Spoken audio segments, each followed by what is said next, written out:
What is up, Cahir Club, and welcome back to the CahirLIVE live stream. How goes it? I hope everybody's had a wonderful, wonderful start to their weeks. It is Monday.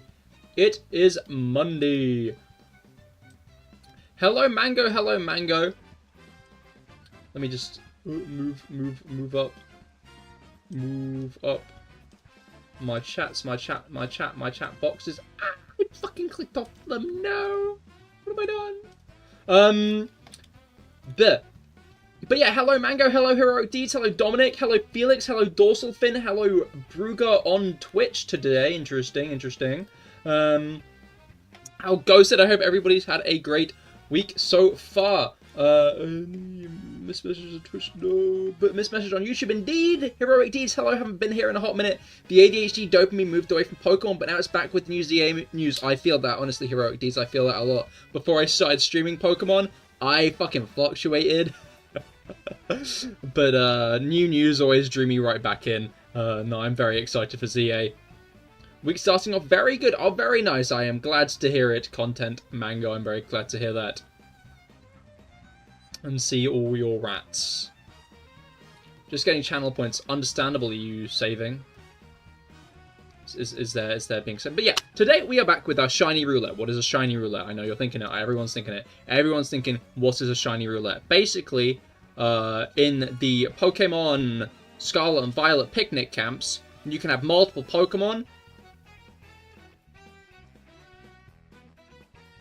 And it kind of works like a multiple Pokemon are in a daycare. So when you get an egg, it could be from any of those Pokemon.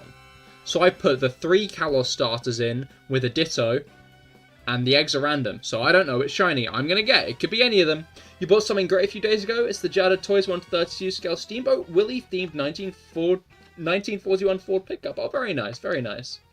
I guess it helps that's in the public domain now. But yeah, let's get started. I know. Egg indeed. I know you're thinking, Cahir. Oh fuck, I spoiled it. I know you're thinking, Cahir. Are we gonna have to spend like half an hour sitting here waiting for you to get eggs again? No, I've come prepared. We're gonna start off with egg hatching today, actually.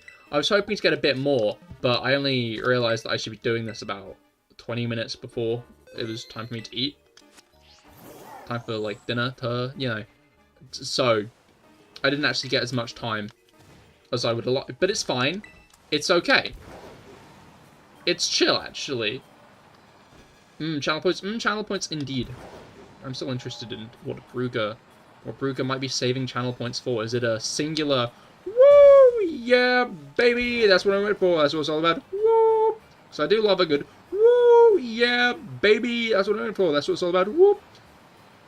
Anyway, yeah, Heroic Deeds, which starters do you think you're gonna be picking? In fact, everybody getting ZA. Let's get some starter picks in chat. I'm still torn between, I think, Tepig and I'd say Tepig and Chikorita. Maybe Brugger wants a Kagunk. Maybe Brugger wants a Kagunk. That's a good point.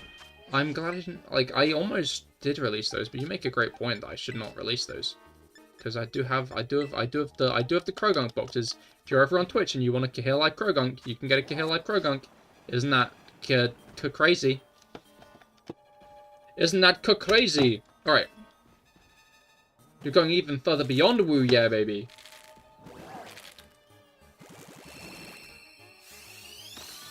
Woo Yeah, baby is, do you want to modify an emote? Are you going to do the shiny jingle from Legends Arceus? I guess if they bring that back in ZA, that could be a fun one to pull, wouldn't it? Right, first Froakie of the stream. Probably Totodile, but Chikorita's tempting too. That's fair, that's fair. My issue is, right, I am going to want to use Fennekin. Simple as that. Fennekin was my OG starter in XY. In fact, give me Uno Memento. Speak of the devil! Speak of the devil! It's right here. Fennekin's right here.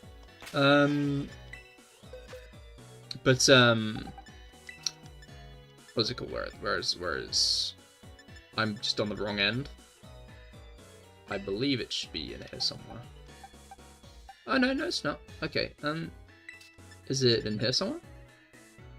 No, not there either. Okay. Is it back here somewhere, maybe? I know I had a bunch of starters in a box over here somewhere. Ah, here. This Delphox was the exact Delphox I used on my first playthrough of Pokemon Y. I named it Focko because that is its name in Japanese. I do thoroughly enjoy that you can transfer Pokemon up. Oh! Photos printed? Thank you for resubscribing, Rob! Welcome back to the Cahir Sub Club. Thank you, and welcome to the stream. How goes it? I hope your week has gotten off to a good start. I'm not sure if I... No, I did read your deeds. Chikorita. I guess it depends on what their final forms are going to look like, but by the same token, I hope we don't know that. That's been the fun thing about the last couple of games. Sword and Shield, Legends Arceus, Scarlet and Violet, is not knowing what the final evolutions are going to look like. It's almost Rob's sub-birthday. It is almost Rob's sub-birthday. That is a good point. It is 1 month away, and then Rob will be a whole sub-year old. That's crazy. Hey guys, yeah, doing alright? We'll try anyway, that's understandable. That's understandable. It had a chill day. I wanted to get stuff done, and didn't really, but it's what it is. Photos printed? Oh! Dorsal 8 Cava Spin Cahirl Dance and Dorsal 8 Cava Spin Cahirl Dance and Dorsal 8 Cava Spin. Thank you for resubscribing, Dorsal. Thank you. Welcome back to the Cahir Sub Club yourself. Thank you for resubbing, Dorsal. That is very kind of you. And we are halfway to a hype train. Is there going to be a message with that one? Or did you just want to put us, like, did you just want to get us to 62% on the hype train?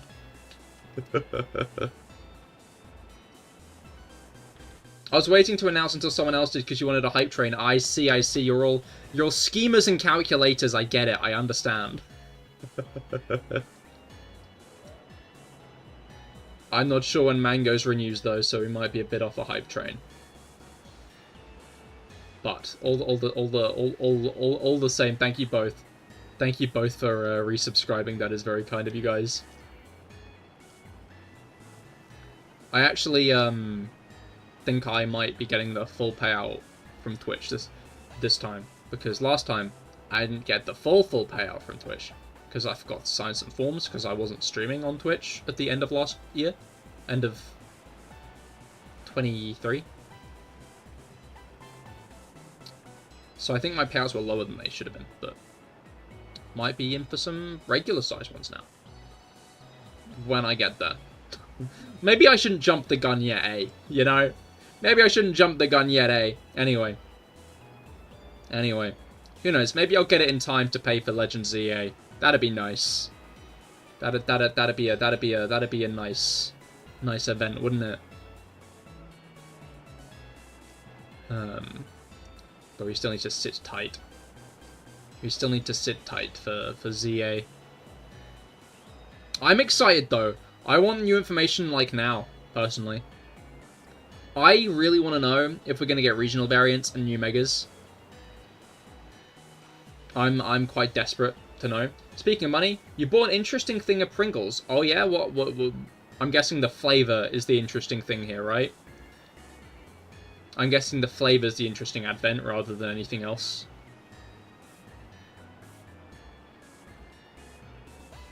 Yes, okay, I would have assumed so. Was it a Mario Pringles? A Mario Pringles? What is Mario Pringles? Do they taste like Mario? Huh? What does Mario taste like? Mystery flavor.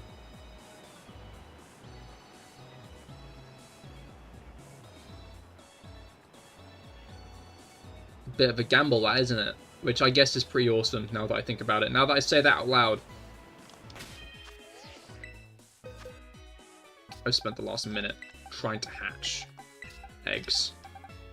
But there are no eggs. There are no eggs in my fucking bath. There were no fucking eggs in my team. I need to stop doing this, because I keep doing it. It happens quite often. Embarrassingly often am I just circling this building, waiting for an egg to hatch that never will. They're in a silver can with a question block on the front of it. They sure do taste. Oh no. You see, that's not quite the glowing review. CahirLIVE is live? Indeed I am. Indeed I am. You're all in for 195. Interesting. Felix, you on board with that as well, or you harboring unsurety? What flavor did you get? Yes. Hello, Pip. Hello, how goes it? I hope that your week has gotten off to a good start. Hatching eggs once more today. Trying to get a shiny. Just in time for Legends ZA. Well, hopefully not just in time for Legends ZA. Hopefully with more than enough time for Legends ZA. Because if it's Legends ZA is coming out later on in the year. So busy at work, womp womp. Boo, boo. Well, the CahirLIVE stream is here to help with the work woes. To help with the workday woes. Does that mean you don't know? I have a feeling mine was like a paprika one.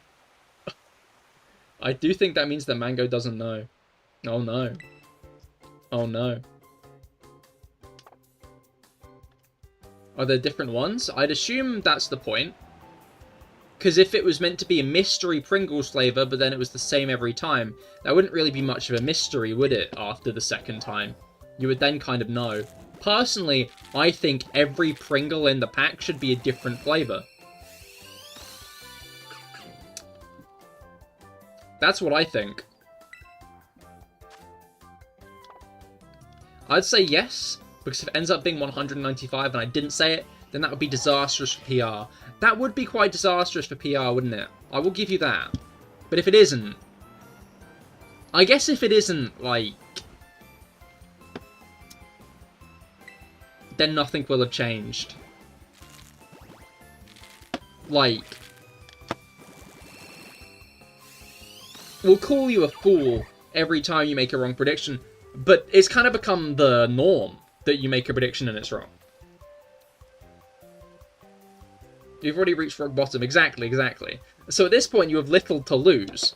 Because if one day you're right, if one day you're fundamentally correct, and it is a shiny, then a lot, like, we'll start believing you again. Until you guess wrong again. But that period of time. Hello, Darkfang. How goes it? How goes it? I hope that your week has gotten off to a good start. Wait. I want a Pringle flavor that tastes like Pyro Slimes, of course. Alright.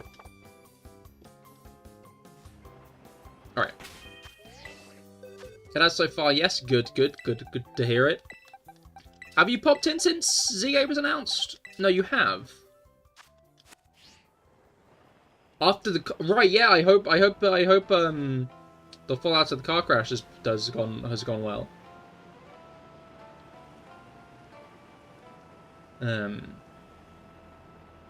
I feel like the thing with it being Mario themed is part of it. Which part of it?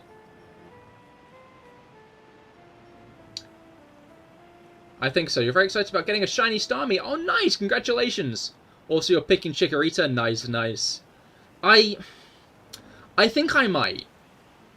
Because either it gets a really cool final evolution, or I don't feel as bad about ditching it. No, I don't think that's going to be the reason. I think I might go with Chikorita, though. I think I might. Although, I wouldn't mind Totodile. I wouldn't mind I do like Totodile. It's like... Legends Arceus, right? It was like, well, I've got to go Oshawott. Oshawott got to be the choice here. There's no other choice but Oshawott. Of course I'm going Oshawott, right? Because Oshawott's cracked. I love Oshawott. But this time it's like a good, because normally I go Tepig, but I like Fennekin more, and Fennekin's probably going to get a Mega Evolution, well, Delphox is. So I'm kind of like reluctant to go in with like 2 Pokemon that would be like, but also like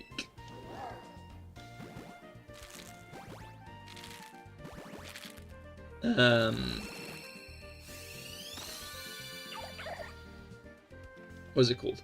Cool, starter spoilers again. I'll never forget the starters, meaning I'll never have to surprise. I feel like this is a bit, but I just want you to know that this is officially released information. Of course, I'm going to talk about it in a Pokemon stream.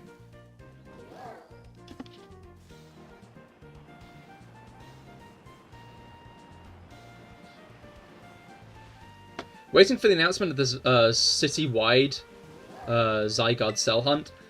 I feel like they've got to know people complained about that in Sun and Moon, right?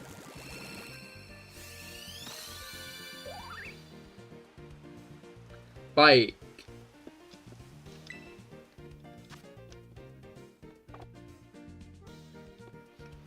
so I wonder if they will do it again?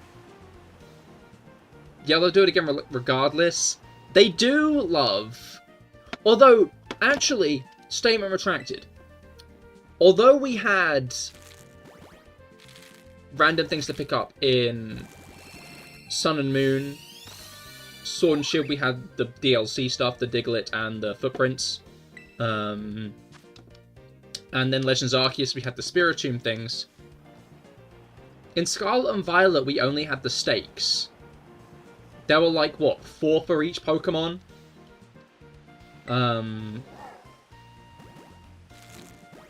Yeah, there were like 4 for each Pokemon. And there were 4, so that's about 12. That's 16, Cahir. What the fuck is up with your maths? 8 times 4 is 32.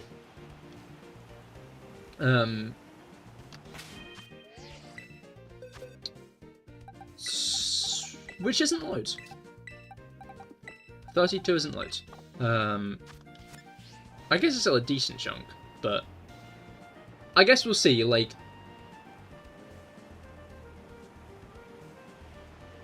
because every 2 stakes achievement unlock. Oh, I see. I didn't realize it physically reacted on the thing. But it would make sense for the 100 Zygarde cores to be a thing, though, again. 100 Zygarde cells to be a thing, though, again. Because then the cores could be in like, big places. And it would be, like, more of a thing. Because you don't need to collect them all, but you need to collect them all for, like, perfect Zygarde. But, like, if you're fine settling for, like, Zygarde 50%, you don't need it, right? I think they'll double it to get us the Mega.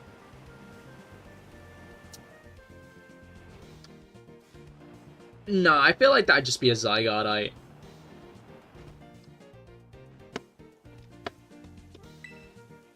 Like, I can see where you're coming from, but I feel like Zygarde has a very high likelihood, considering the Pokemon website says it's taken a special interest in us.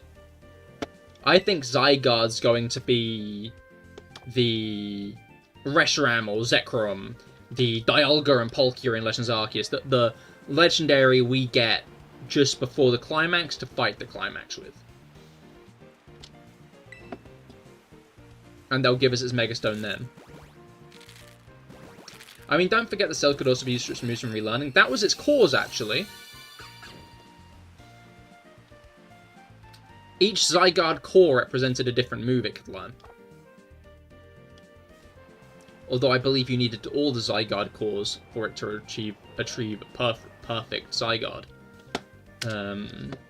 Which maybe means the Mega Evolutionable capability would be hinging on the cores rather than the cells. But again, I feel like they're just going to give us a Zygarde in it. I I hope the gimmick is good. I love the Ultra Wormholes and the Stormy Pokey things and Legends look cool. Yeah, I'm interested to see, like, what kind of similarity things to that there might be. Again, my bet. I'm not sure if I said this on stream yet, or if I just thought this to myself. Since when a Pokemon made it easy?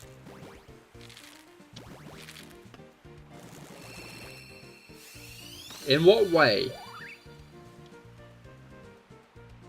Because they just gave us Mega Rayquaza.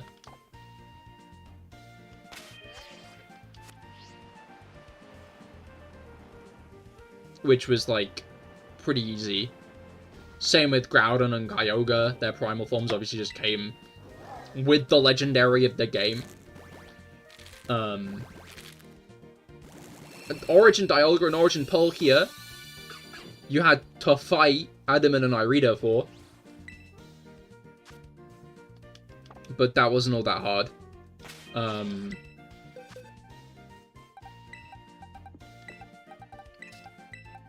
To be fair, Origin Giratina, you had to go, Origin Giratina, you just had to go to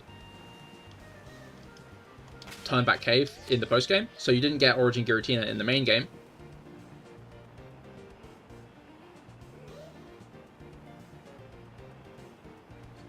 So I killed the bear thing I found after the second monster fight, yeah?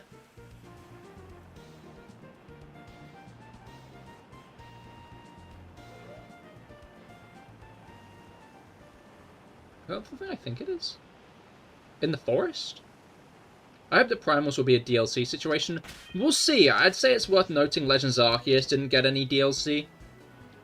And given that I'd say Gen 10 is pretty likely in 2026, I wonder if we'll get DLC for ZA, or if we'll get another situation like Arceus, where there'll be a free update early on. Unpopular opinion, not a fan of the new dodging mechanics. That might change once I actually play it right now, but it looks difficult for my brain to keep up with. Delayed reaction time sucks. My thought is, right? My thought is that it's a game that's still aimed at, like, kids, right? So I feel like it's going to be decently easy to function with. I guess the question is how did you fare at Legends Arceus? I think that might be the point that hinges upon it all. It was in the desert. I haven't done a story mission for it yet, but I think it mentions them the first time in the forest. I see. Okay, it is potentially a Doshiguma that you fought in the desert. That is interesting. I mean, yeah. I'm interested in any, like, refreshment of the battle system, and I'm guessing big attacks like Hyper Beam are going to be, like, telegraphed.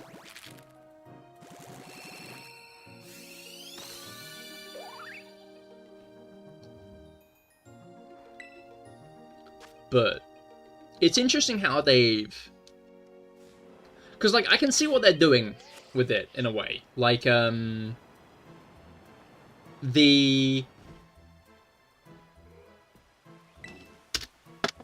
Legends Arceus, obviously, there are the big boss fights, where you as the player character are dodging out the way of the attacks and stuff.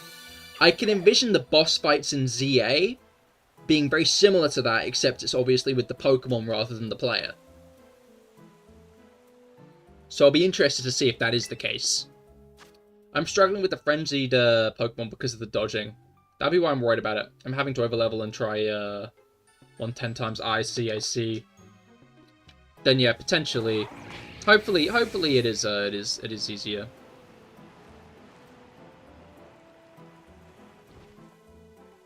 Or at least it'll be easy. Okay, why are you here? Because, like, I'm over there, right? You see me over there. This is a solid 2 meters away. Also, the egg is, like, on its side.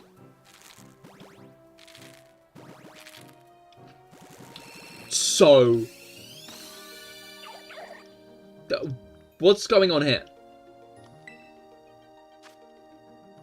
Right, anyway. Also the fact that I'm sure like the noble fights tended to be an issue because there was like no way you could mechanically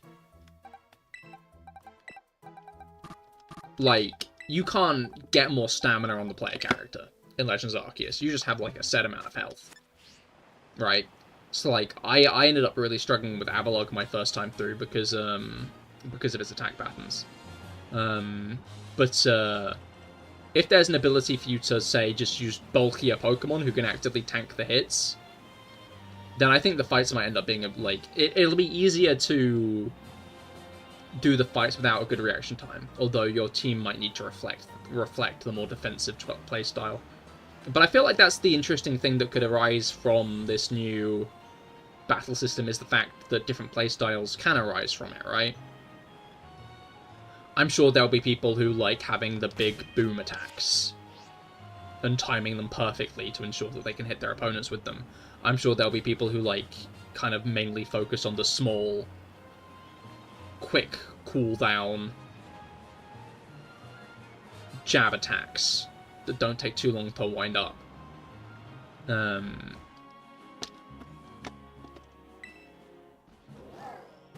There'll be people who focus on ranged or close up. There'll be people who focus on more defense. And, like, I think that could be, like... That will be a very interesting thing for the game, I think. Is it'll really, like, enable a lot more team-building opportunities. Because, as I kind of said before, Pokemon, at its core, is almost meant to be, like, every Pokemon's different. Every Pokemon's unique. And it'll make Pokemon feel more unique when the playstyle is physically different, rather than it just being the buttons you press for the moves. Rather than it just being which 4 attacks you have differently.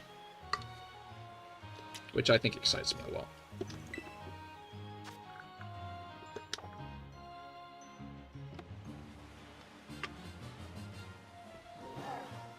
But, I can see where your concerns come from, though. Hopefully, more defensive playstyles are viable.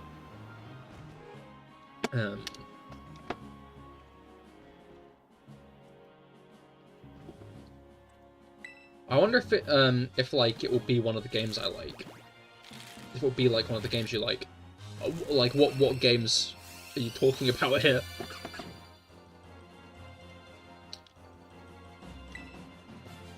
Where I can choose triple support, speed buff, and big boom attack. I think it'd be interesting if there are Pokemon you can use to go into other Pokemon to buff them in interesting ways. I guess Trick Room and stuff could end up working in interesting ways. We saw Hippowdon use Stealth Rock and then Talonflame flies into Stealth Rock. Like, that was one of the most interesting parts of the trailer to me, right? Was the fight with... Like, there was a fight on the rooftop with a Hippowdon and a Talonflame. Hippowdon used Stealth Rock, which laid hazards across the battlefield. Talonflame then flew right into them and got damaged from it.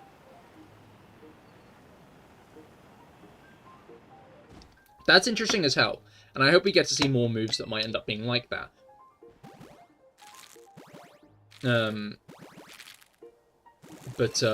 I forgot I'm Switch friends with you, so I showed you loading up Arceus.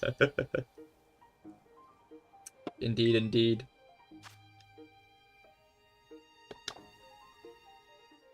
I wonder how triple rocks? But yeah, I guess stuff like... I'm interested to see if stuff like Trick Room will make the cut. Because obviously not every move has to be in the new games anymore. But I think stuff like Trick Room could be fucked up. Because it could do the thing where your controls are reversed. Or bullshit like that.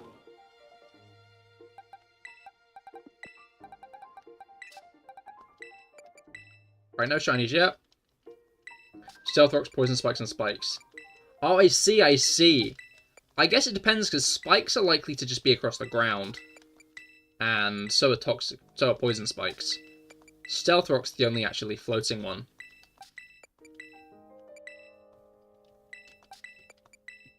But,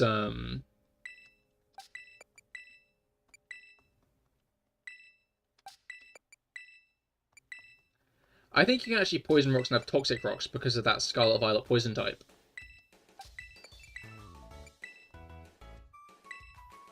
Reverie?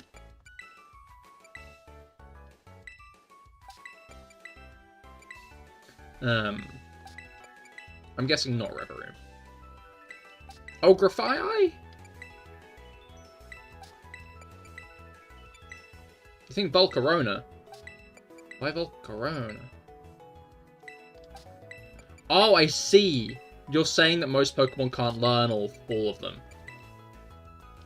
I understand now. But yeah, I'm highly interested to see how the battle system's going to work and stuff. Is Frozen, I mean, Frozen's probably going to freeze you, now that I think about it. Paralysis might physically slow you down.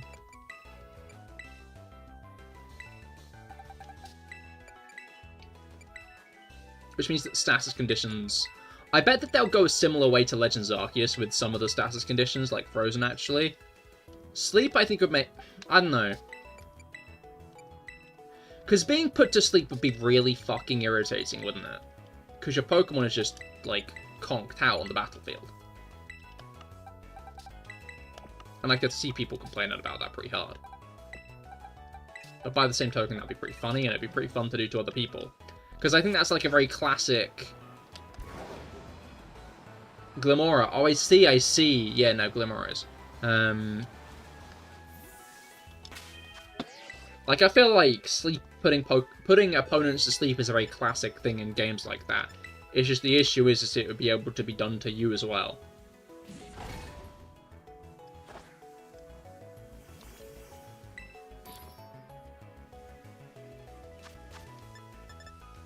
Where is... The Great Peanut Butter Sandwich! Me when I'm in a Great Peanut Butter Sandwich competition.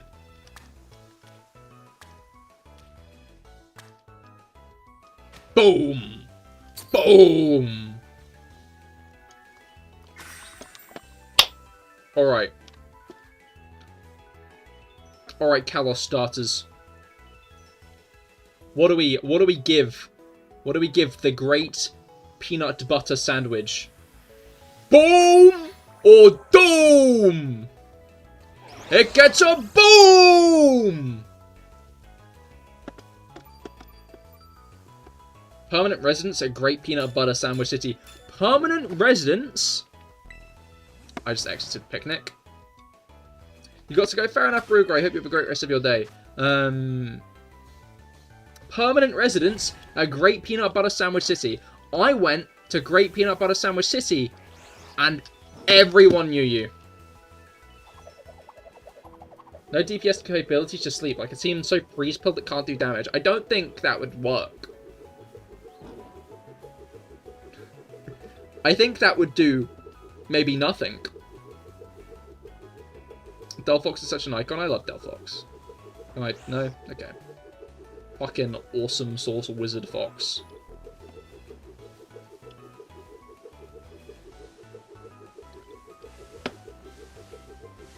With the fucking legging it around. What is Delphox doing?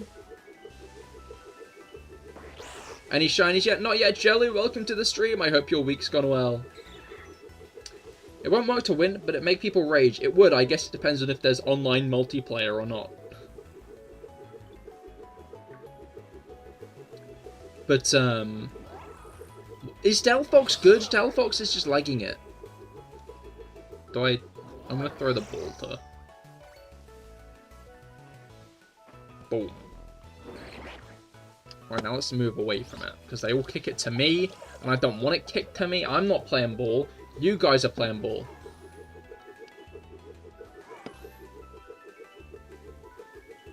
Imagine not doing that big combo, but then you get paralyzed and then frozen.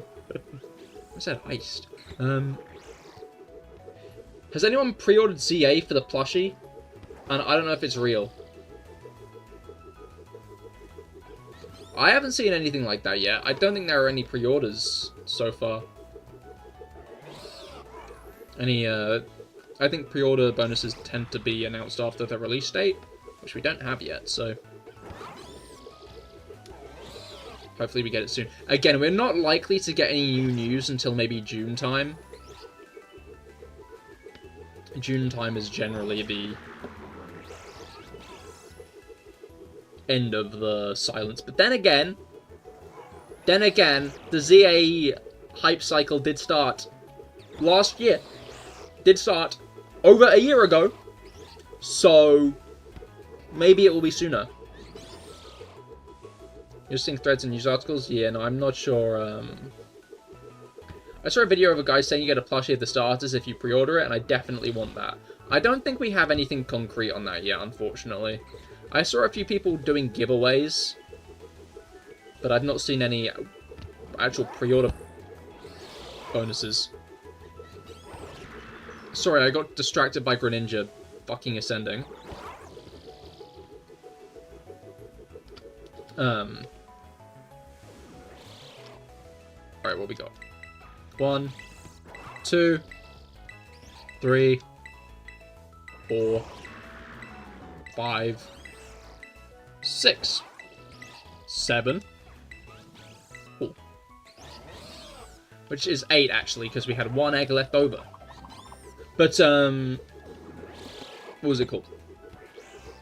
Yeah. Third best starter group, in your opinion. Interesting. I think certain Pokemon might lower that, in my estimation.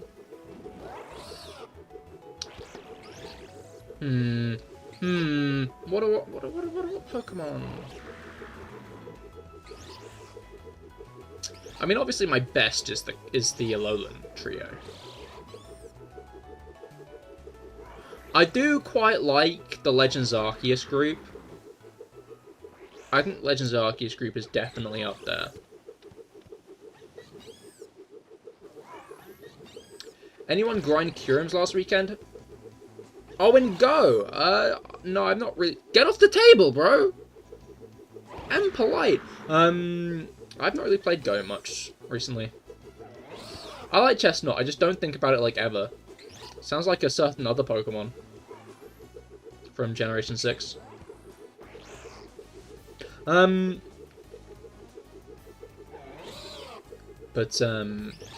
how much will Pokemons be? Please be under 70?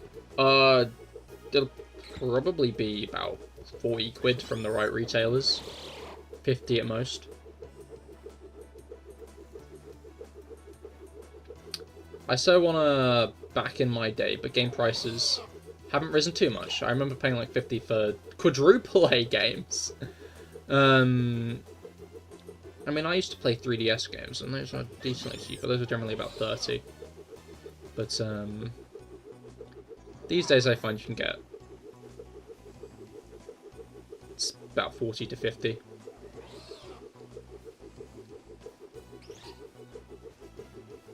I'm gonna pre-order if there's a plushie. Well, keep in mind you might have to pre-order from, like, a store for that. Like a game. Discovered only during the event I need 20 raids for both, so I only got black. Oh, that's fair, that's fair. The price for X and Y is insane. How much is X and Y at the moment?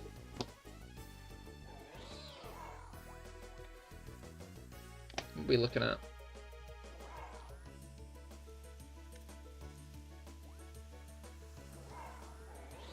Pokemon X and Y.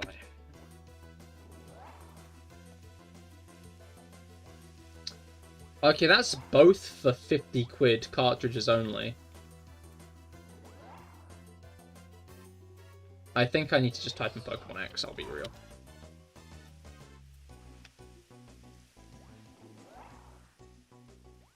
Okay, that's 20 quid, that's 10 quid.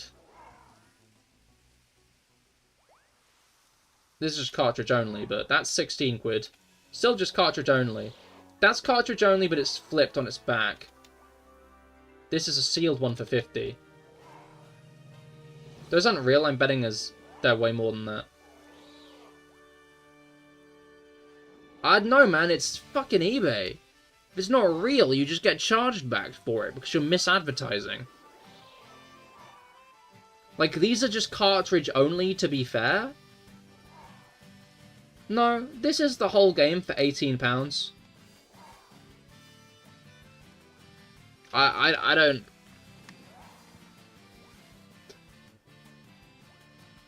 ...3DS games are rather inexpensive. Yeah, no, I don't know where you're looking, Darkfang, but I think you ought to look elsewhere. I don't know where you're looking, but... I think maybe you should be taking your business to other places. Alright.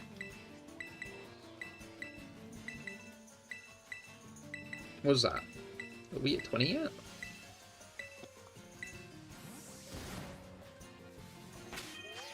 Alright.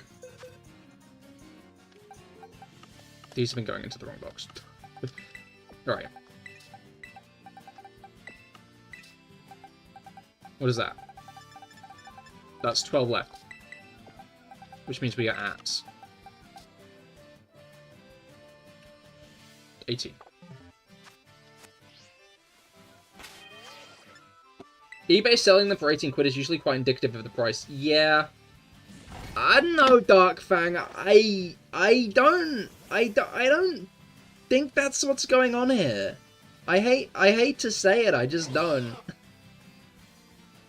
Like, are there even that many illegitimate 3DS cartridges going around these days? I'm very, very unsure with that.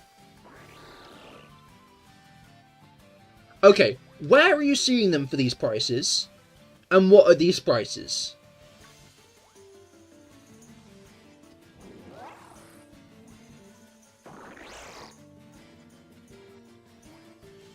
If it had shot up, I'd know for sure. I would for sure let you guys know. I have 2 copies of Pokemon X. But yeah, I think it's also worth noting that all of those were selling for like 18 quid, right? Even if some were fake, they'd be selling them for more.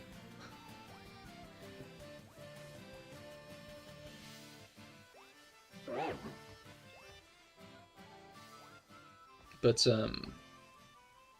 yeah, no, it's just DS games at the moment that are really expensive. I'm sure 3DS games will get hit with that, probably during the life cycle of the Switch 2, as the 3DS starts slipping into retro. It's not really, I don't know. It's weird calling the 3DS retro, right? Because I feel like retro encapsulates a very specific era of gaming at this point. Like, retro fundamentally came to mean older stuff, right? But I almost wonder if there should be a new term coined for, like, games made between, like, 2000 and 2015. Maybe 2015 is a bit too late, maybe more like 2012. But then again, 2012 would encapsulate the 3DS games, which is what I'm trying to do. Zetro?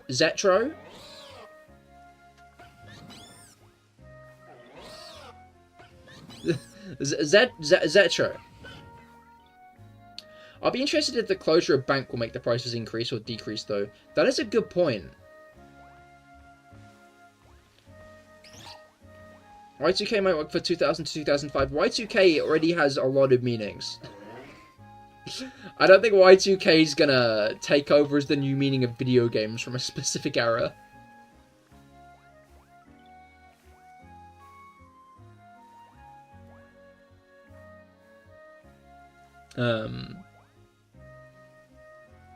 Guts might like it. Guts might like that. Alright, this is 19, 20, 21. Well, but, what was I gonna say? What was I going to say?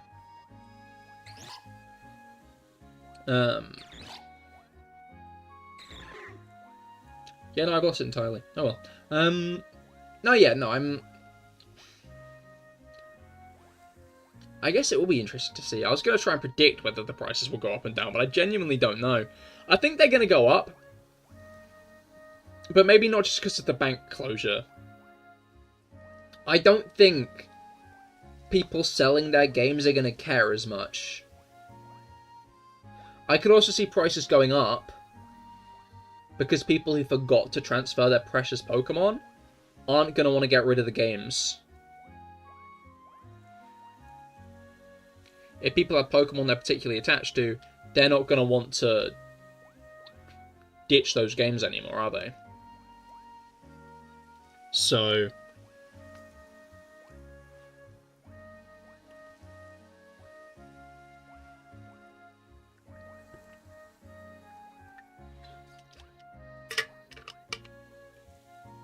Patterrz stays in the moon. But it is going to be a shame, because Gen 6 and 7 are then going to be entirely cut off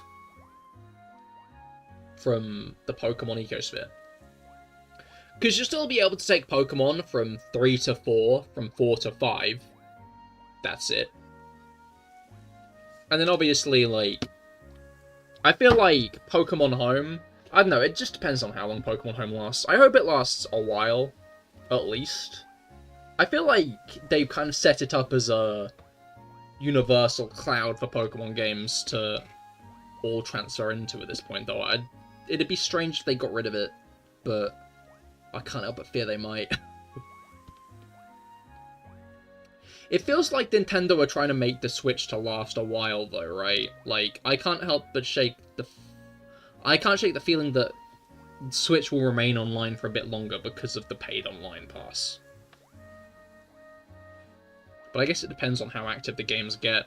If games like Splatoon 2 and 3 end up dwindling in numbers later on in a decade or so, there's a solid chance that maybe they just will pull the rug out. It's the issue with having to run servers. Like, wait, I don't know what number I'm at. Like,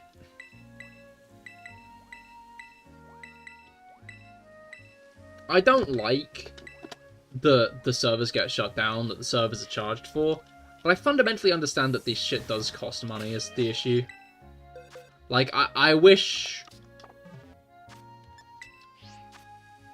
Like, I know some people are very firm on the take of, like, oh, they shouldn't. They shouldn't. But, like, the servers cost money to uphold. Which sucks, because it's just another way that gaming ends up... Like, it fundamentally makes gaming harder to access for some people, right? Having to, like, actively pay to, like, play online, which sucks. But additionally, it means that games now have lifespans. Right? Some games have lifespans. As much, like, Pokemon's in a good place as a franchise, because it's single player, right? You just play through the main story if there's no internet. XY, Sun and Moon, all still playable even without GTS. Because they've got main stories to play through.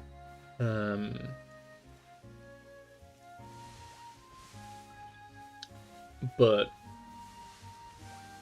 games like Splatoon, they'll still have their story mode, but the story mode was never the focus of those games. The story mode was never what you were meant to play those games for. Like... Which just kind of means that these games are going to be gutted. There's going to be nothing. Like... A lot of these live service games going around at the moment, Genshin Impact, even like Honkai Star Rail and stuff, even though Honkai Star Rail has no online, like, has very little online stuff available, there's gonna come a day when Hoyoverse shut down the servers for those games, and you can't play them. You can't play them anymore.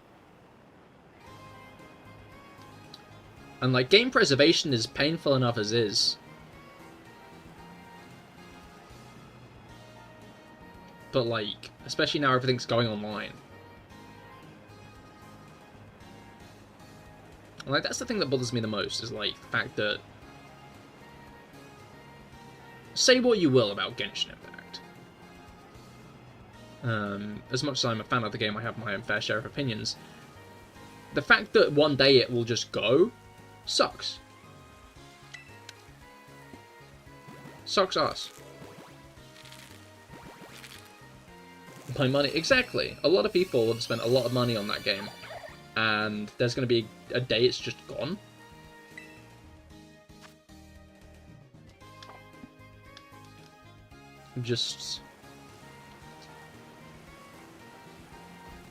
Not fun, I don't think. Not good.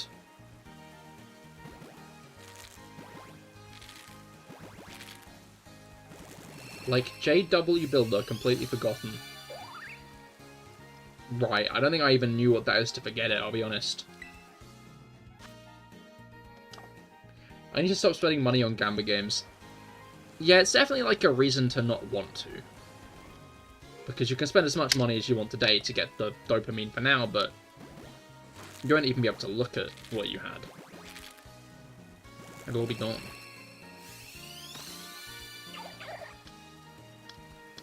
And that sucks balls. It sucks balls. Balls.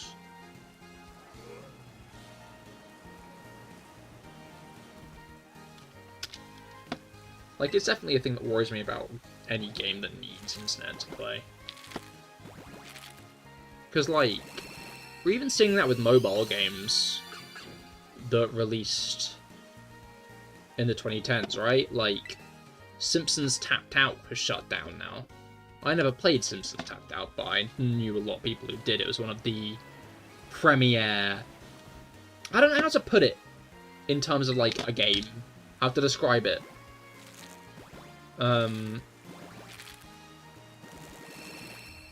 Like... How I... It's like... Games where you build a thing... Online where you can see other people's things, and it generally takes, like, weeks for high-level upgrades to be made. Well, this is a great way to not spend money, not spend any more money on it. I've been changed now, exactly. It's the firm issue of eventually that money... Like, I'm not going to slate it entirely, right? Because fundamentally, like... convinces Pip to not spend money on the game, and then immediately starts trying to convince him to again. No, it's not that, but, like, there are things that you spend money on for, like, temporary fulfillment. Like, you don't buy a chocolate bar just to fill you up, right? Like, a chocolate bar isn't something you have just... Like, you could argue the same thing about, like, chocolates or sweets or snacks. Temporary joy, but then it's gone. But, by the same token, games of... before the 2010s, more or less. Maybe there are a few from 2000s. But they've been permanent things that you can go back to whenever you want.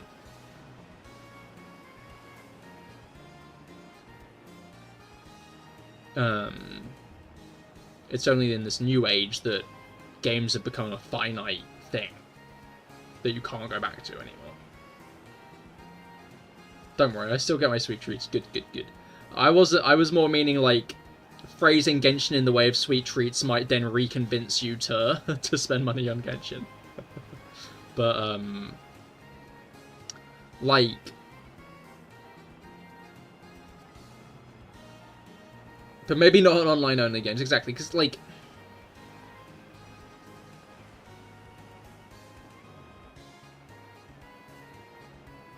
I don't think Genshin will be going away soon enough for it to matter. I think it's still got a decent chunk left in its lifespan, and I think after it stopped its regular updates, it'll go on for a while after IMO. But... like, I think... Hoyoverse is sitting on a cash cow that could last a while if they play their cards right.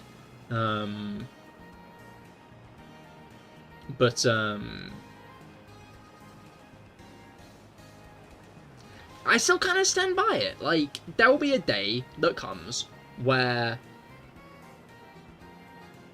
Genshin Impact will shut down, and there will be people who've spent thousands on that game, and that'll all be gone. Like, even in the context of maybe they... even, like, in the context of maybe they would stop playing anyway, right? I'm sure there are people who've spent thousands of pounds on Genshin Impact already who don't play the game anymore, right? But those people can still log back into the game those people can still log back into the game and check out what they've spent their money on. You'll be going free to play going forward. Wish you luck. Good luck, Pip. If Ho-Yo pulls a JW builder and does a massive event rainbow banners and then goes offline, I'll cry. Give us at least 5 more years. Well, it'll go on for a bit longer because we've still got Chesnaya and Carneria to go to, and Teyvat's always been described as the first chapter. It's always been described as the Teyvat's chapter, so there's an argument to say that there could be more Genshin Impact after the main story's over. After this story's over, there could be more stories. But I'd say that's like a maybe. We'll find out. Genshin Star Rail. Genshin Star Rail, okay. But if you spend thousands of pounds on a game, the problem might be you. As much as the problem might be you, I don't think it's fair to entirely blame the... Fuck, I've been doing it again! I always do this! I'm so stupid! No! Come on, into the team! Into the team! Oh my god.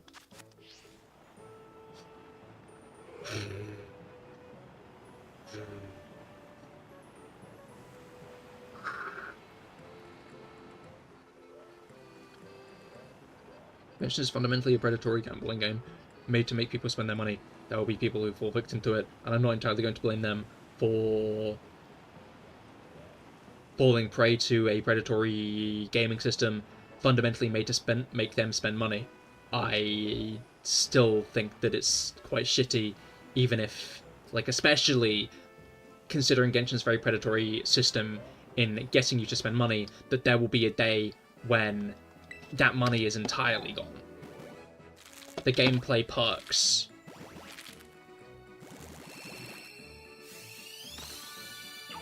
Wait, no way! Wait! You love to see it! You love to see it! Wait, holy shit! I like the dorsal vent's like shiny.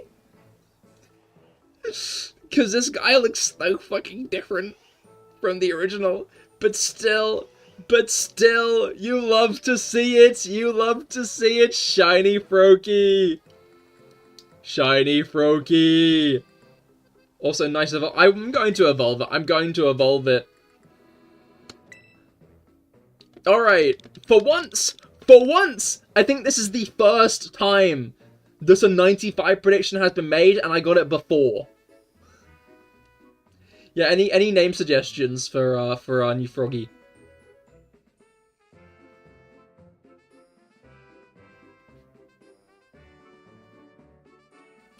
I don't think we should name it after Krogunk SFA. Bubbleshin? Dog. Jellu, I'm gonna have to ask you to explain this one to me.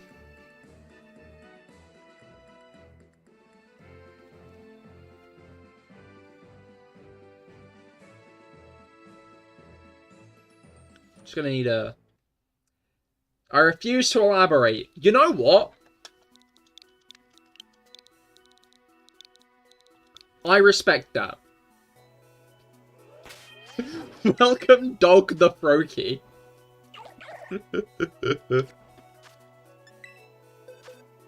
Alright. I will evolve this guy. But first things first. Let's get through the rest of our eggs. Because who knows? Alright, I'm gonna quickly write down 156 Froakie just to make sure I don't lose this.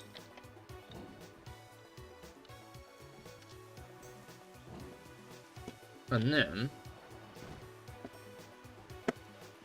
because I'm going to be continuing. You love to see it. Okay, I promise to people who aren't as familiar that Greninja has a really cool shiny.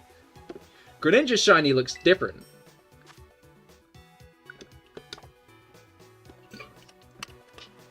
Alright. Just the fact you can spend that much money on it without getting everything possible is crazy. I do get that, but again, it's like, I'm not defending it. It's fundamentally made to be that, isn't it? Because if they can make it so you can spend a load of money to max out the character you like, but there'll still be more characters to get, then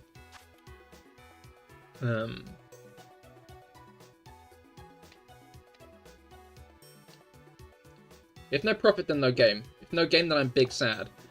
I mean, sure, but, like, look at Monster Hunter. Monster Hunter has just released. It's one of the, like, it's the 5th highest played game on Steam at the moment. And that's a one-time fee. There might be DLC later on. But you pay once. You don't have to... And it's $70. That is true. That is true. I will give you that one.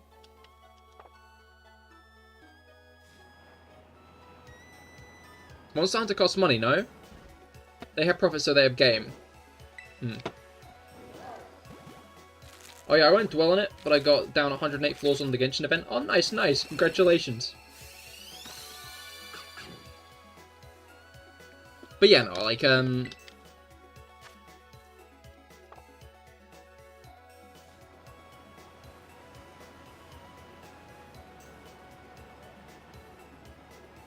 was it called?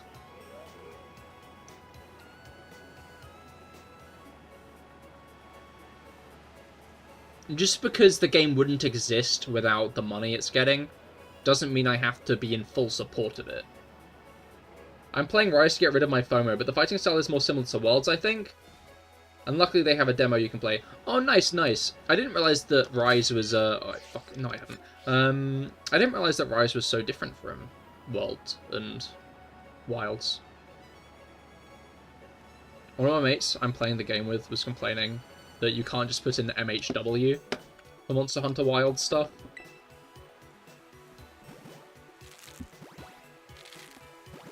You have to put in, you have to spell out the full thing.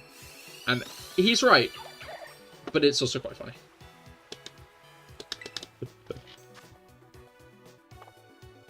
It is also quite funny to me. Alright. Now then, lads.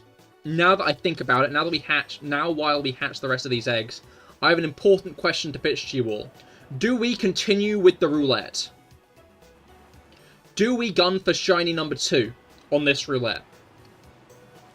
Risk another shiny Froakie, or potentially get another different shiny, or do we switch roulette to a different roulette? Because I wouldn't be opposed to going Tepig, Totodile, Chikorita. You haven't even gotten them all shiny yet. It was more like a, I'll get a shiny, who knows which one it will be. I didn't put any eggs back in my team.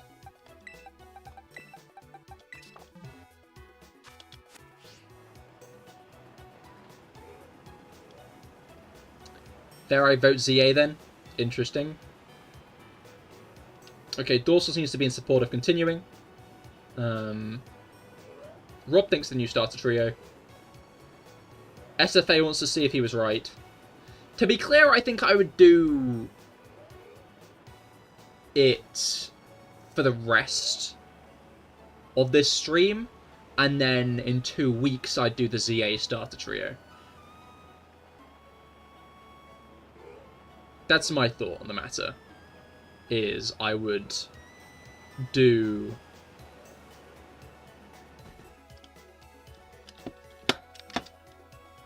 this for the rest of this stream, but then in 2 weeks...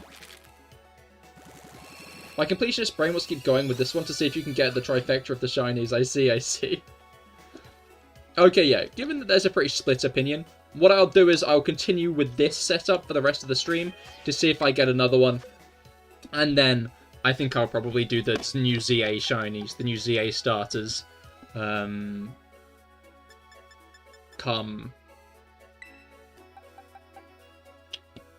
next stream. Next shiny hunting stream. I'm just looking for a specific guy. Wait, is it still in Sword and Shield? No, it's not. It's it. Wait. Why did I call him? Why did I call him Dumbledore? Why did I... Come. What? Huh? Why did I call him Dumbledore?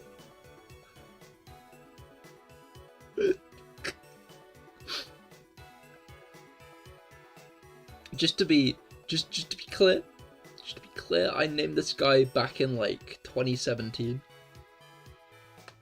But why'd I call him Dumbledore? Oh, this is like someone's developer. Yeah, it's Patterrz. Does it actually say? No, it just says Alola. Dumbledore's the Alola champion. I cannot get over I named it Dumbledore. Why did I name him Dumbledore?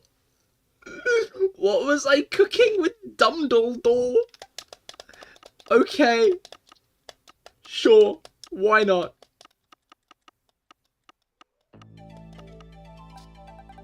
Anyway, yeah, I'm gonna continue going with this batch of eggs.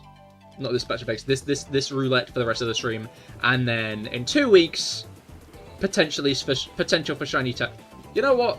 I'm gonna get a more firm bit on it, because I know that, because maybe continue with Kalos. I'm gonna start some polls on YouTube and Twitch.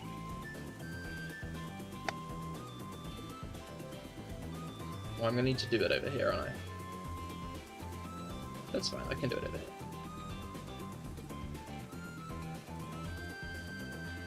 Create poll. Continue with Kalos. Roulette.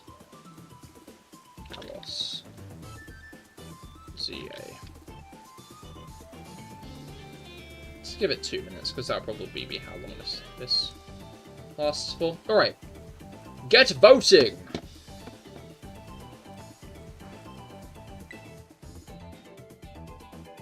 Pokemon, go to the polls, am I right? Am I right? Am I right? Am I right? Am I right?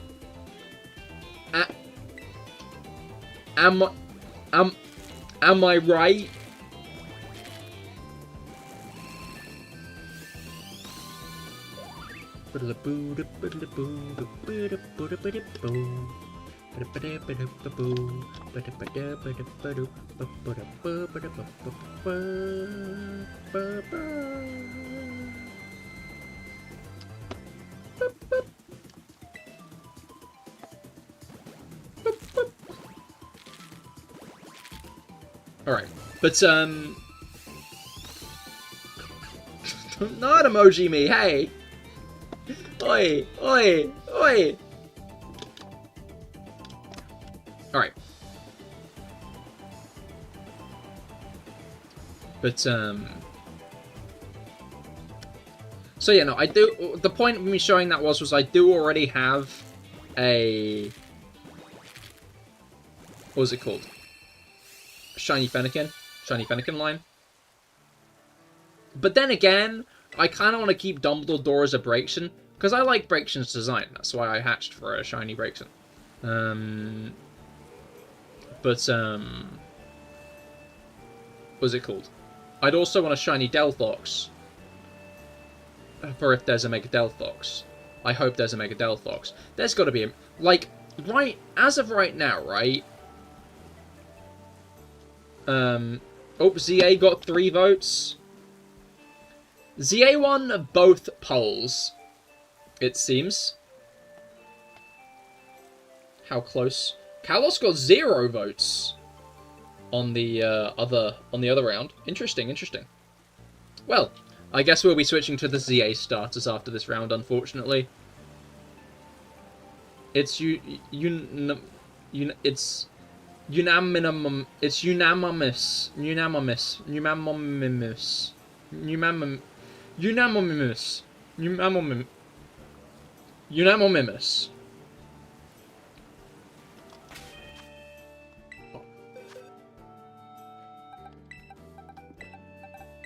knows? Maybe in the next 15 eggs, I'll get a shiny. I abstained because it felt unfair to use my 3 voting power. Oh yeah, no, definitely. You'll get there. Okay, to be fair, unanimous I can say. Unanimous, that's a word that I can read. Unanimous.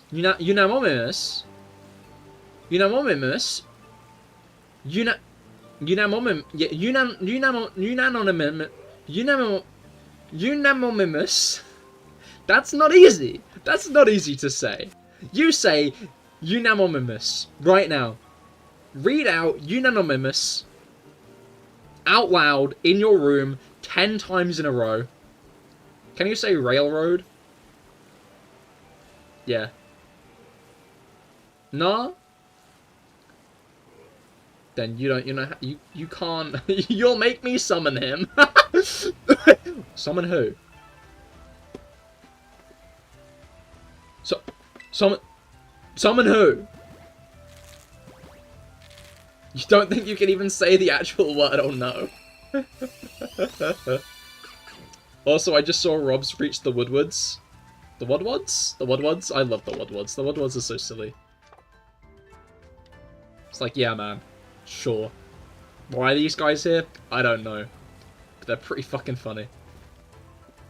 Never mind, you just tried you can. Okay, about unanimous? Or unanimous? Were you talking about unanimous or unanimous? Because if you haven't tried unanimous, you should definitely say that out loud. The real word, okay. Pip, do you work from home? Are you working from home today? You know what, I should have waited for a moment to ask that question.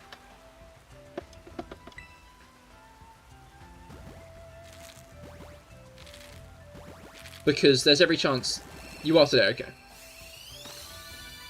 So it is only Guts who would hear you muttering to yourself, is what I'm understanding. Can I see you? No, but I was thinking it'd be really fucking funny if you were just, like, I'm picturing, like, you in the middle of a cubicle saying, unanimous over and over again. I'm picturing you in a cubicle. And just, like, silence in the office and then just hear, like, unanimous.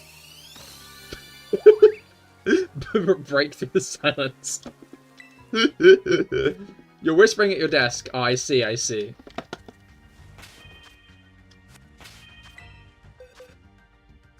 Right.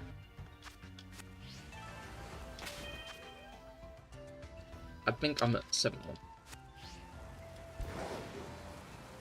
I be counting. They call me the counter. 1, 2, 3, 4, 5, 6, 7.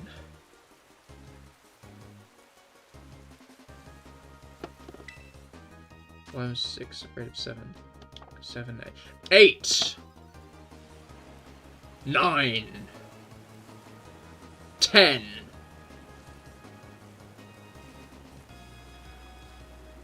12.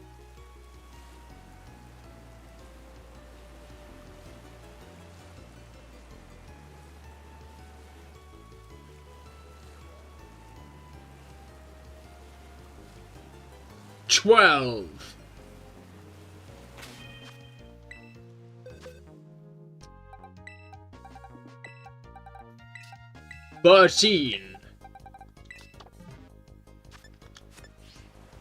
14. 15. 16.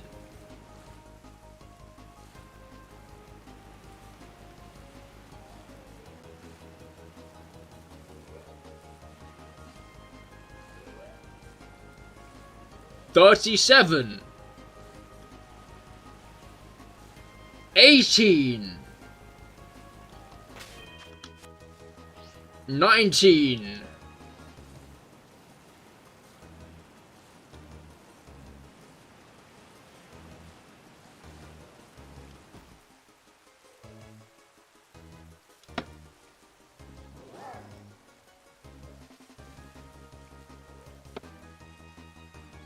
Well,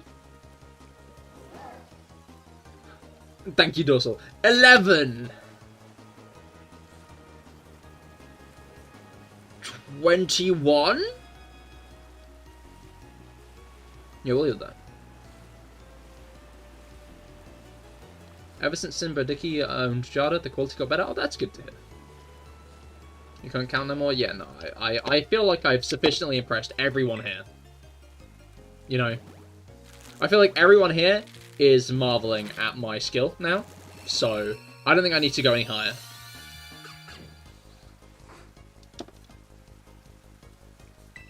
I think,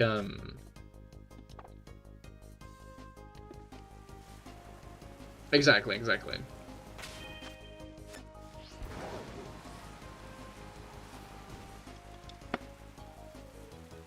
I'm not realizing that I... Wow, he sure can count. Exactly.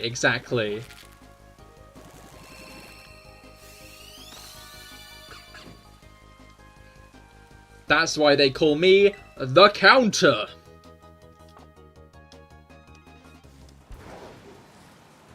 Awesome.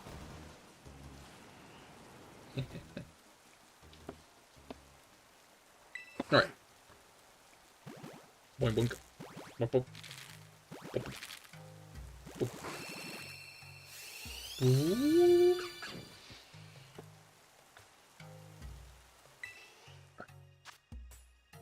Right. Sorry, I just remembered my shiny Hisui Samurott. I don't think I transferred it back into Scarlet Violet yet, though. So. I think it's currently in home, which I might run out of soon, now that I think about it. I should probably get that Samurai out. Oh well. Anyway.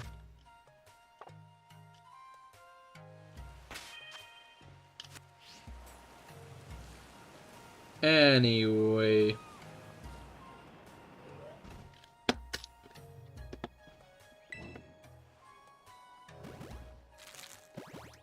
You know, the Wadwad's great. The guy you fight after the Wadwads appear, not great. I don't like that guy. I don't like that guy at all. Best of luck, Rob.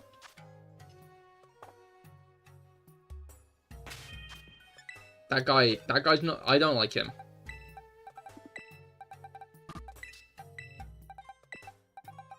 I don't like him much at all, really. What about the Tree Man? The Tree Man? The Tree Man. The man who lives in a tree that you can just make up, I see. Don't know, K chopped its tail off? Ah, nice. I'm gonna need you to elaborate on this one, SFA. You know?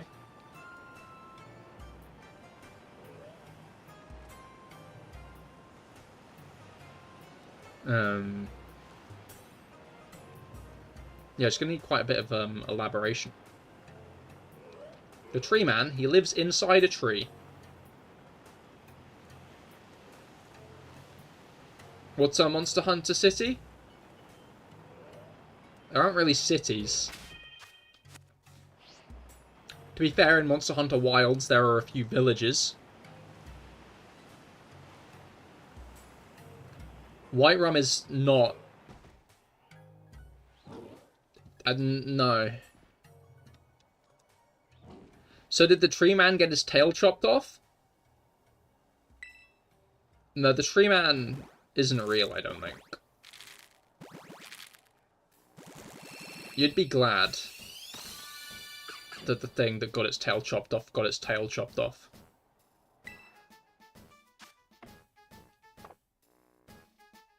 I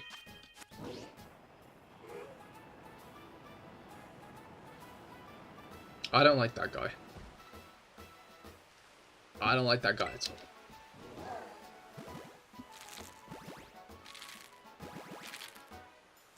There's a really good axe, switch axe, that I got later on in the game. But I needed to get apart from that guy to actually, like, upgrade into the axe that I wanted, and that was quite annoying. if I'm honest. That was quite frustrating.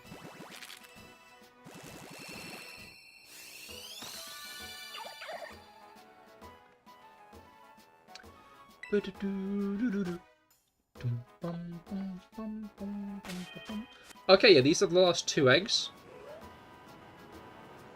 The last 2 eggs. So let's get some drum rolls for the last 2 eggs. Will we get a shiny in the last 2 eggs of the batch? Or will we just get a slight feeling of disappointment?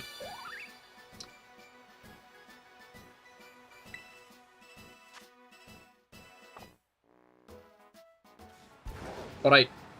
Let's try hatched on top of the building, I think.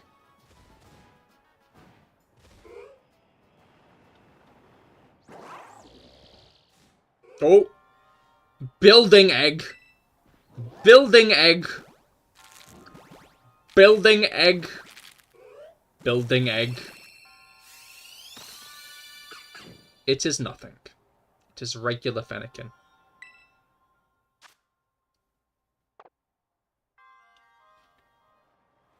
Beginning to starring rails. Oh, nice. Best of luck with your starring rails, SFA. I fought a crazy woman who talks to a planet killer thing. Oh, that's fun.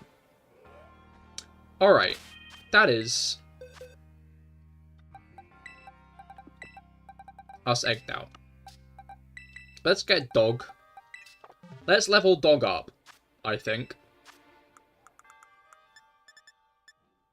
Let's get dog to, like, level 50, maybe.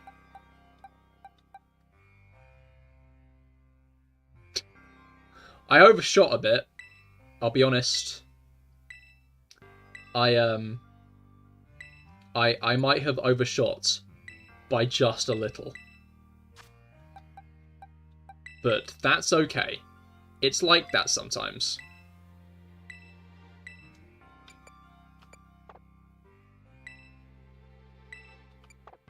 Sunday was yesterday, he's dead now? Oh no. Shots overed. Shots overed.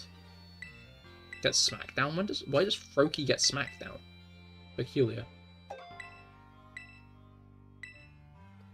No substitute.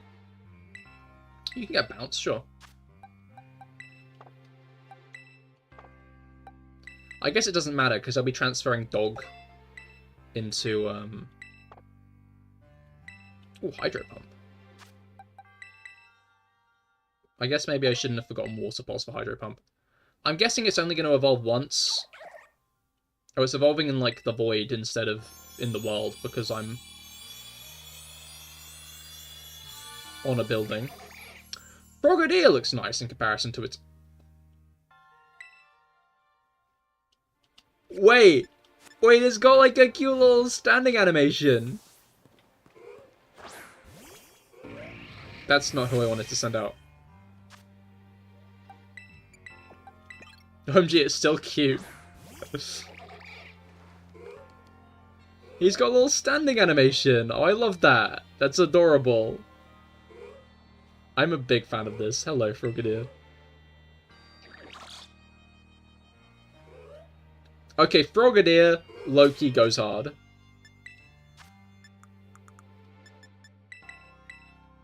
But you know who else goes hard? Okay. Can we zoom out a bit, please? We're not going to be able to see this guy's head. Oh, no, we can. Okay. I like that they lock in for a moment before just standing up. Dude, Shiny Greninja does go hard. Okay, maybe not as big of a fan of this one.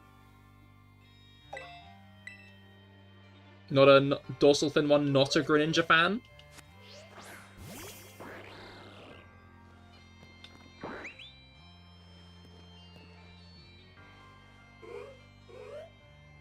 Dead Stinky, dead Stinky. Congratulations, Rob. It's okay. I like the Ninja Frog personally. I'm a big fan of the Ninja Frog with the tongue. The tongue part is a bit strange, but I do like the Ninja Frog with the tongue.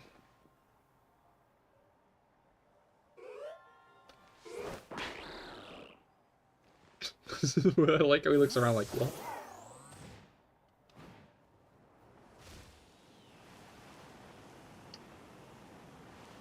Let's find someone to set this frog upon. Oh look, it's a Pichu! Kill him! It's a snake, kill it! It's another snake, also kill that.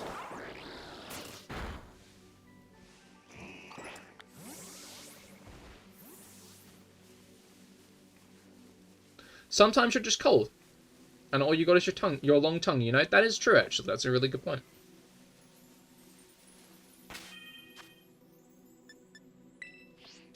You've raised a great point, Snippip. Alright. Ignore the sun guy. Wait. No, let me. Hey! Let's wash the frog!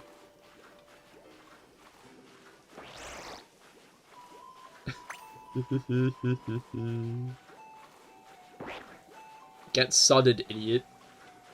Then again, I'm sure that Greninja probably likes being covered in suds, considering that reminds itself a bit when it was a child. You know? I would assume that maybe Greninja would be fine with being covered in suds. Anyway, that is Dog the Greninja. Everybody. Which means that, this lot... I'll go back. I think this is maybe the catching order? I can check. 7th of the 7th. 7th of July. 16th of June. 3rd of August. Okay, so Chestnut and Delphox are the other way around.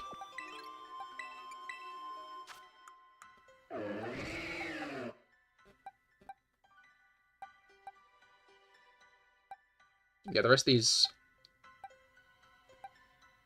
are seemingly in order a little bit more. Yeah, wait.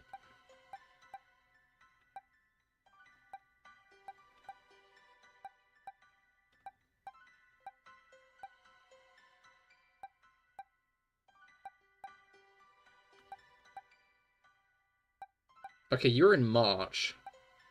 You were in March. You were in March. You were in...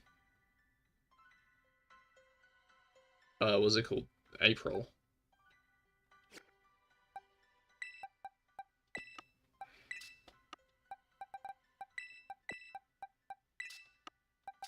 So I think... No, wait, you were in March, weren't you? Okay, yeah, you were on the other side. So these guys go here. Sorry, I want them to be in date order, and I guess I confused myself with... Well, these guys... No, these guys were after. Because you were in, what's that, October, November, late November, December. What was it called? Early 2024. Earlier 2024. Okay. Swap these two around. You don't get a big stinky greatsword. Thank goodness. No, I'm not sure. No, I did get a Congo Lala one, didn't I? Alright, so yeah, these two are very close together, surprisingly. Then you're all of a sudden into June. Or July.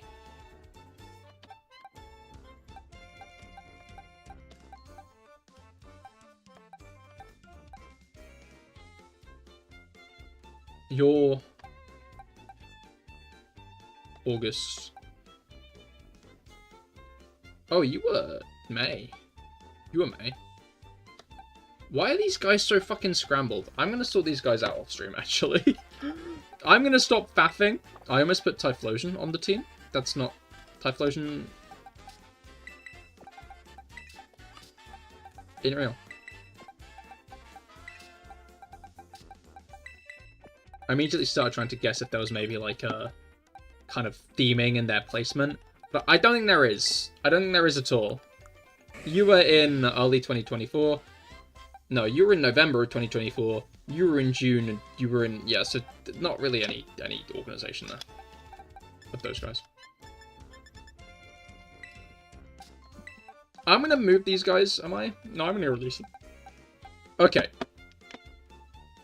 Before I release them... does anybody want to stake any claims? Does anybody want to stake any claims to these Pokemon? Before I evict them into the wild. Before I banish them away. Forever.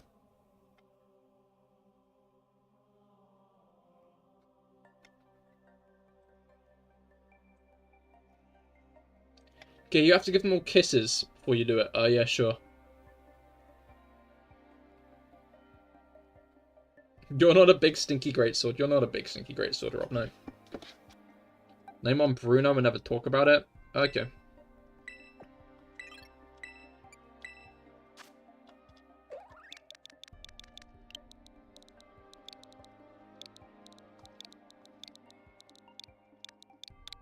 Alright. Now then.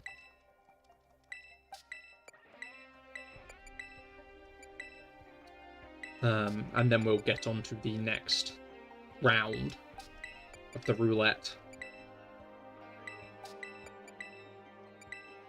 Should I change the thumbnail? Should I change the thumbnail?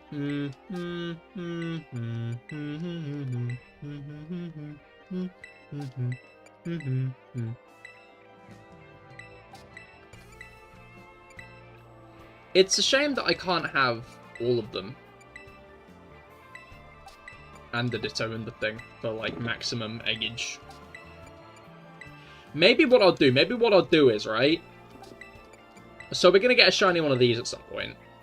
After I've got a shiny one of these guys, I'll put in Delphox, Chestnut, and then whichever two of these guys lost in for another round of the shiny roulette.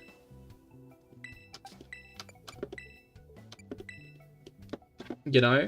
Maybe that could be fun. That could be a fun way of doing it. I'm a genius.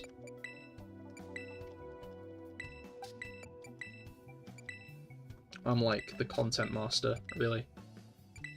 When you think about it.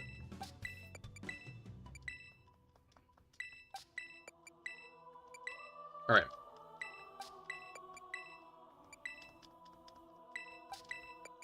But, I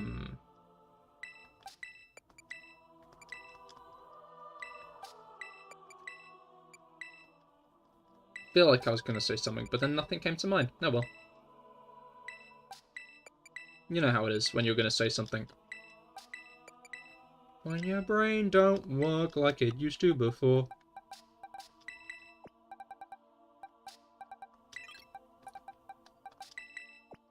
Alright. I guess now we have to hope that there's actually a Mega Greninja. Because if there isn't a Mega Greninja, then, you just kind of have a guy who can still go into ZA. I think it'd be really cool if there was a way to make regular Greninja into Ash Greninja in ZA, but I don't know if they're going to show any appreciation to Ash. It'd be nice to have Ash Greninja in ZA, given that Ash Greninja only ever got a chance to appear in Alola, which fundamentally isn't where Ash Greninja appeared in the anime.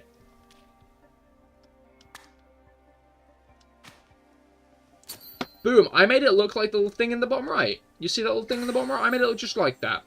I made this banana sandwich look just like that. This sandwich would be fucking horrible, I'm going to be honest. The amount of bread there, the little bit of peanut butter, it's a smear of peanut butter, 3 bits of banana, dismal sandwich, I'm going to be honest. It does look kind of good from that angle though, I'll be honest also. I will be re-honest. This is such a fun lineup of starters. I'm very interested to see what they're cooking with these guys, if it's going to be Megas or alternate forms, but I guess we'll find out. No, I'm not done picnicking. Wait, no, I might be done picnicking. Just for a moment, I need to check.